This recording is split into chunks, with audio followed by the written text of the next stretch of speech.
भगवान विष्णु जी और लक्ष्मी माता जी। एक बार भगवान विष्णु जी शेषनाग पर बैठे-बैठे बोर हो गए और उन्होंने धरती पर घूमने का विचार मन में किया।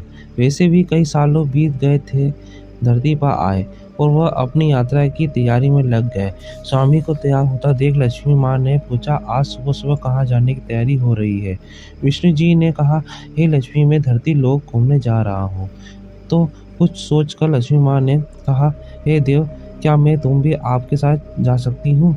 भगवान विष्णु ने 2 पल सोचा, फिर कहा, एक शर्त पर, तुम मेरे साथ चल सकती हो। तुम धरती पर पहुंचकर उत्तर दिशा की ओर बिल्कुल मत देखना।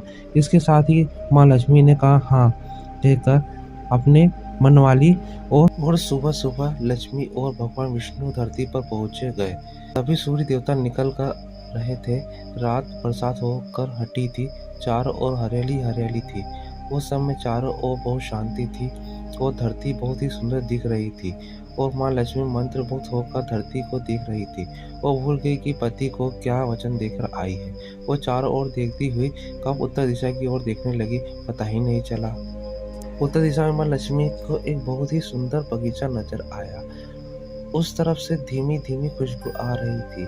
बहुत ही सुंदर फूलों से खिला एक फूलों का खेत था और माँ लक्ष्मी बिना सोचे समझे उस खेत में गई और एक सुंदर सा फूल तोड़ लाई। लेकिन यह क्या? जब माँ लक्ष्मी भगवान विष्णु के पास वापस आई, भगवान विष्णु की आंखों में आंसू थे और भगवान विष्णु ने माँ लक्ष्मी को कहा, कभी भी किसी से बिना पूछे उसका कुछ भी नहीं लेना चाहिए और साथ ही अपने वचन को भी याद दिलाया। माँ लक्ष्मी को अपनी भूल का पता चला तो उन्होंने भगवान विष्णु से इस भूल की माफ़ी मांगी। तो भगवान विष्णु ने कहा, तुमने जो भूल की है उसकी सज़ा तुम्हें ज़रूर मिलेगी। इस माली के खेत से तुमने बिना पूछे फूल तोड़ा है, एक दिन प्रकार की चोरी है। इसलिए तुम 3 साल तक माली के घर नौकर बनकर रहो। उसके बाद मैं तुम्हें वैकुंठ में वापस बुलाऊंगा। माँ लक्ष्मी ने चुपचाप सर झुकाकर हाँ कर दी और माँ लक्ष्मी एक गरीब औरत का रूप धारण करके उस खेत के मालिक के घर गई। घर क्या, एक झोपड़ा था और मालिक का नाम माधव था। माधव की बीवी, 2 बेटे और 3 बेटियां थी। सभी उस खेत से काम करके तरह से गुजरा करते थे। माँ लक्ष्मी जब एक साधारण और गरीब औरत बनकर माधव के झोपड़े में गई तो माधव ने पूछा, बहन तुम कौन हो और इस समय तुम्हें क्या चाहिए? तब माँ लक्ष्मी ने कहा, मैं एक गरीब औरत हूँ, मेरी देखभाल करने वाला कोई नहीं, मैंने कई दिनों से खाना भी नहीं खाया, मुझे कोई भी काम दे दो, साथ में तुम्हारे घर का काम भी कर दिया करूँगी, बस तुम्हें अपने घर में एक कोने में आसरा दे दो। माधव बहुत ही अच्छे दिल का मालिक था। उसे दया आई, लेकिन उसने कहा, बहन मैं तो बहुत गरीब हूँ, मेरी कमाई में से घर का खर्च बड़ी मुश्किल से चलता है, लेकिन अगर मेरी 3 की जगह 4 बेटियां होती तो भी मैंने गुजारा करना था। अगर तुम मेरी बेटी बनकर जैसा रूखा सूखा हम खाते हैं मैं खुश रह सकती हो तो बेटी अंदर आ जाओ। माधव ने माँ लक्ष्मी को अपने झोंपड़े में शरण दे दी और माँ लक्ष्मी 3 साल उस माधव के घर पर नौकरानी बनकर रही।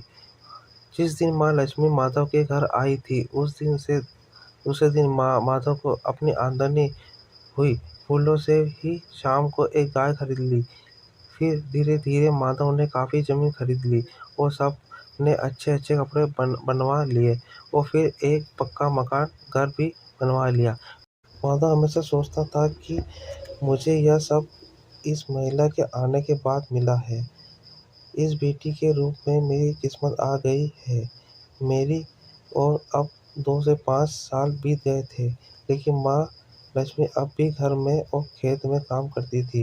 एक दिन माधव जब अपने खेतों से काम खत्म करके घर आया तो उसने अपने घर के सामने द्वार पर एक देवी स्वरूप गहनों से लदी एक और औरत को देखा। ध्यान से देखा कर पता चला कि यह तो मेरी मुँह बोली छोटी बेटी यानी वही औरत है। वो पहचान गया कि यह लक्ष्मी माँ है। छोटी बेटी यानी वही औरत है और पहचान गया कि यह तो माँ लक्ष्मी है। तब तक माधव का पूरा परिवार बाहर आ गया था और सब हैरान होकर माँ लक्ष्मी को देख रहे थे। माधव बोला, हे माँ, हमें माफ़ कर, हमने तेरे से अनजान में ही घर और खेत में काम करवाया है। माँ, यह कैसा अपराध हो गया है। माँ, हम सबको माफ कर दे।